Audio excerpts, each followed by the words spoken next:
Z-Me first. You probably don't even know what it does, yet it briefly destroyed the competitive Little Cup tier in Generation 7, and was finally nerfed once they banned Baton Pass in Little Cup in response to Z-Me first. Z-Me first is a Z move that is actually insane. Me first is a move that copies your opponent's move and then adds a 1.5 times boost to it. Z-Me first copies the opponent's move in the same way, but turns it into a Z move and still retains the 1.5 times boost. So for example, if Mianfu uses Z-Me first versus a Vullaby trying to use Brave Bird, Z-Me first turns into the flying Z move version of Brave Bird with that same boost. And if that's not enough, Z-Me first also gives a +2 speed boost.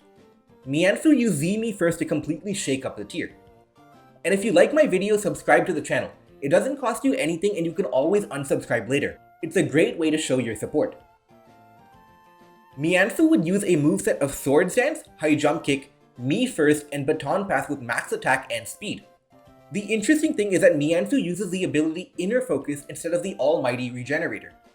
This lets Mianfu turn into the ultimate surprise lead.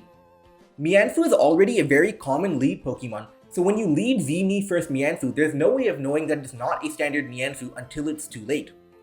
Versus opposing Mianfu, Mianfu could use a Swords Dance on a Fake Out to surprise the opponent.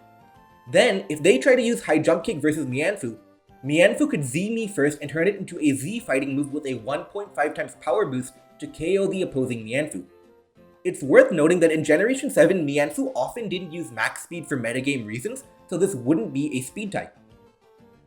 Even if the Mianfu didn't use High Jump Kick and instead went for a move like Knockoff, Mianfu would take very little damage and end up with +2 attack and +2 speed, ready to either smash your team or Baton Pass the stats away. Other leads like Vullaby would also get destroyed. Vullaby's Brave Bird would get copied and turned into a flying move and get KO'd.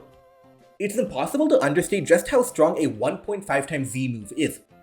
For example, Snubbull is one of the most reliable fighting type checks in Little Cup because it has Intimidate and is bulky enough to not get trapped by Diglett.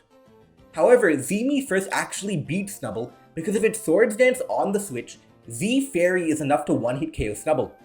Mianfu is already one of the top Pokemon, but it becomes very difficult to stop when it's at +2 speed and +2 attack. The best part about all this is how even versus Mianfu counters, Mianfu can simply Baton Pass a boost away to another powerful Pokemon like Vullaby. This was considered overpowered and Baton Pass was finally banned from the Little Cup tier.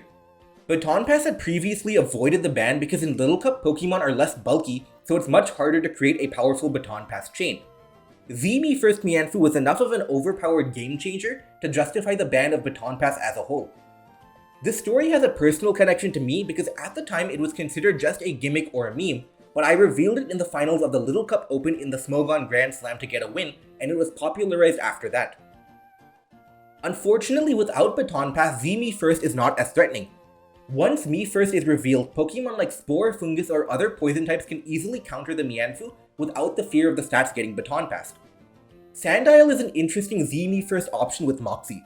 The idea is to get the speed boost from Z-Me first and use Moxie to get attack boosts. Unfortunately though, Sandile itself is not a very good Pokemon and doesn't match up well versus Mianfu and Vullaby, two of the top Pokemon in the tier. Overall, Z-Me first changed the game and the Baton Pass ban nerfed it as quickly as it came up. If you want more Little Cup, check out my video about how Abra actually uses physical moves in Little Cup.